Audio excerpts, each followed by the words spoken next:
નમસ્કાર મારા વહાલા વિદ્યાર્થીઓ. તો આપણે વાત કરીએ ટાટ હાયર સેકન્ડરીની પરીક્ષાની તૈયારીની. તો મેં કેવી રીતે તૈયારી કરી હતી અને મેં કેવી રીતે જવાબ બનાવ્યા હતા. પ્રશ્ન નંબર 1 છે, મુદ્દાસર જવાબ આપો. કોઈ પણ 3 લખવાના છે. 8 માર્કનો 1 છે અને પ્રશ્નનો ગુણ છે 24, એટલે 8નો 1 છે અને 200 થી 250 શબ્દોમાં આ જવાબ લખવાનું છે. તો પ્રશ્ન છે, વાત એક શ્રાપની. આ ટૂંકી વાર્તાના આધારે કર્મનો હિસાબ દરેકે ચૂકવવો જ પડે છે. વિધાન સમજાવો.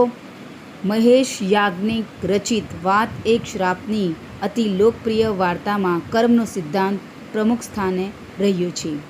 આજે પણ આપણા લોકજીવનમાં કર્મનો સિદ્ધાંત યથાર્થતા વિશે ચર્ચા થતી સાંભળીએ છીએ. આ વાર્તામાં લખી દ્વારા બોલાયેલા શબ્દો તારું ધનોત નીકળી જશે, તારી વાહે કોઈ રોવાવાળું નહીં રહે, એ શાપિત વચનો વાર્તાના અંતને કરુણ બનાવે છે. એવી રીતે તમારે પ્રસ્તાવના લખવાની છે.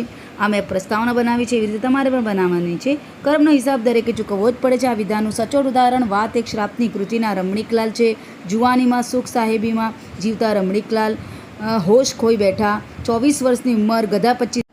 નમસ્કાર મારા વિદ્યાર્થીઓ. તો આપણે વાત કરીએ ટાટ હાયર સેકન્ડરીની પરીક્ષાની તૈયારીની. તો મેં કેવી રીતે તૈયારી કરી હતી અને મેં કેવી રીતે જવાબ બનાવ્યા હતા. કેવી રીતે તૈયાર કરવાનું પ્રશ્ન નંબર 1 છે.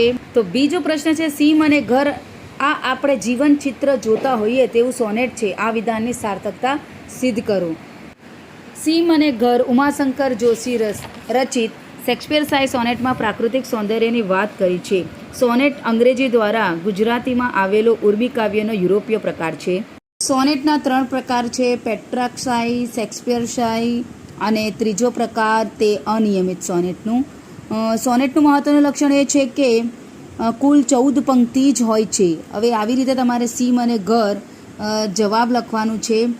અને બીજો સવાલ છે, ત્રીજો, અમરનાથની યાત્રાએ નિબંધના આધારે અમરનાથ યાત્રામાં પ્રવાહિત નદીના પલટાતા દ્રશ્યો તમારા શબ્દોમાં લખો. ભારતના જમ્મુ કાશ્મીર રાજ્યમાં આવેલું અમરનાથ ધામ હિન્દુ ધર્મના શ્રદ્ધાળુઓ માટે વિશેષ આસ્થા અને ભક્તિનું કેન્દ્ર છે. અમરનાથ યાત્રા માત્ર ધાર્મિક યાત્રા જ નહીં પણ કુદરતી સૌંદર્ય અને આધ્યાત્મિક શાંતિનો અનોખો અનુભવ છે.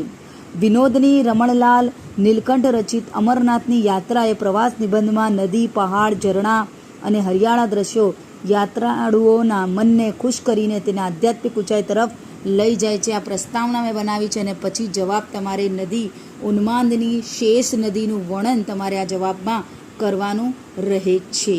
Thank you.